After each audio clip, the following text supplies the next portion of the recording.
When she's outside, Rainie's constantly surrounded by timefall.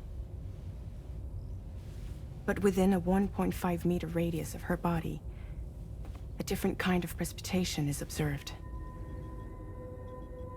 We call it core fall. Anything it touches is restored to an earlier state.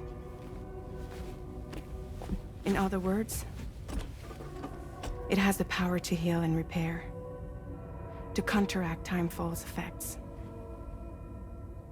Sadly, people only see the timefall, and not the remarkable woman standing in the eye of the storm. Still no signs of growth? I should be due any day now. If things were normal, that is. But the baby's still stuck at 7 months. She has still baby syndrome. Have you ever heard of it? I met a few preppers in Mexico that had something like that. They're not isolated cases. It seems to be happening everywhere.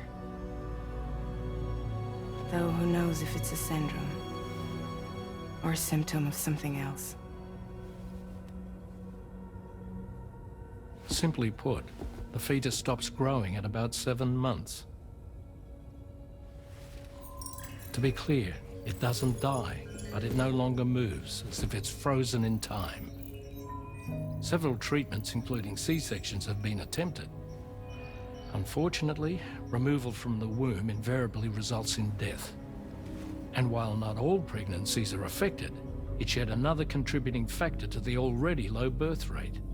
The Genetic Diversity Conservation Initiative just isn't enough to compensate. You got any idea what's causing it?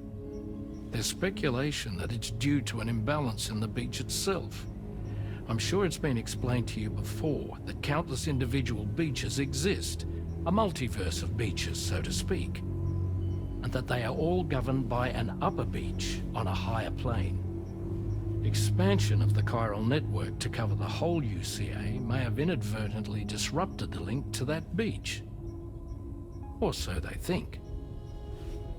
BB units were also 7-month-old fetuses.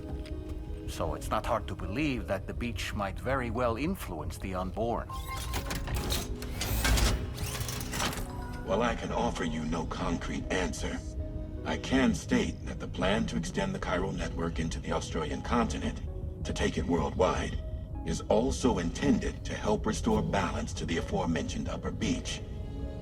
And in doing so, it is possible that we may resolve the issue of still baby syndrome.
As usual, Drawbridge can't help but run its people ragged. Why don't you try freshening up with a shower? I was looking into the conditions that led to the bushfire we escaped. It seemed to have been caused by a phenomenon known as chiral cinders. Unlike other items washed up by the currents, cinders violently erupt from the tar and soar through the sky before crashing to the ground. This phenomenon has been observed across the continent and has led to an increase in bushfires. It's one more potential threat to keep an eye out for. Ever wanted to learn more about the various creatures housed at the animal shelter, Sam? Well, there's a speaker outside the facility that they use to broadcast updates. Might be good to check in on some of the animals we've taken there once in a while.